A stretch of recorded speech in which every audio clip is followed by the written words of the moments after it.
Ineffective protests are welcomed by fascist world leaders all over Earth. Anywhere, anytime, any place. Even in Afghanistan, where 11 UN workers were killed by an angry mob over a Quran burning in Florida. You'd think the occupation of their country and bombing of their civilians would stoke them up a bit, but hey, go figure. Anyways, the sight of large numbers of people complaining about their lot in public always puts a smile on our shadowy puppet master's face. It never ceases to amuse them when some movement or other springs up demanding change, and more or less of something or other. More jobs!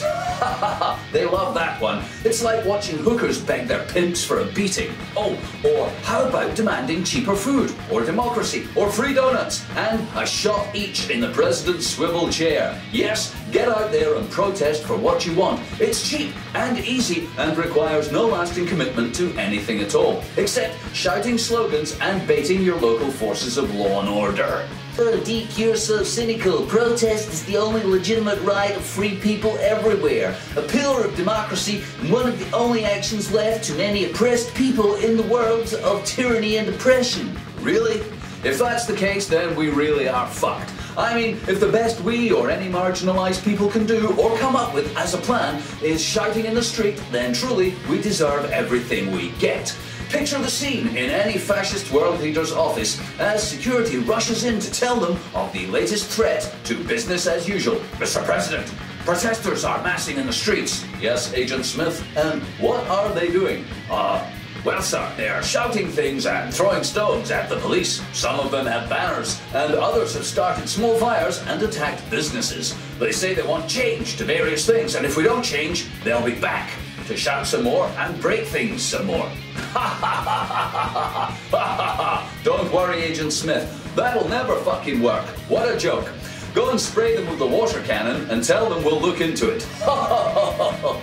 Alternatively, let's imagine another world. Ooh, Mr. President, protesters are not massing in the streets. They're not? Well, what are they doing?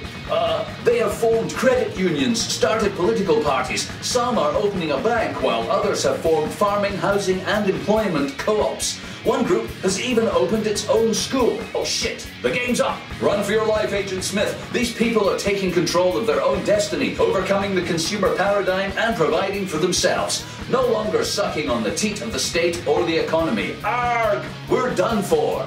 Fortunately for fascist leaders around the world, these things seldom if ever happen. Instead, populations of conditioned bovine-dependent animals take to the streets, mouthing their desire to be free and yet simultaneously looked after. How's that gonna happen? Move along, say your rulers. Back to your gerbil huts, back to your cells, back to your cages, back to work, and no talking at the back. More on that story later.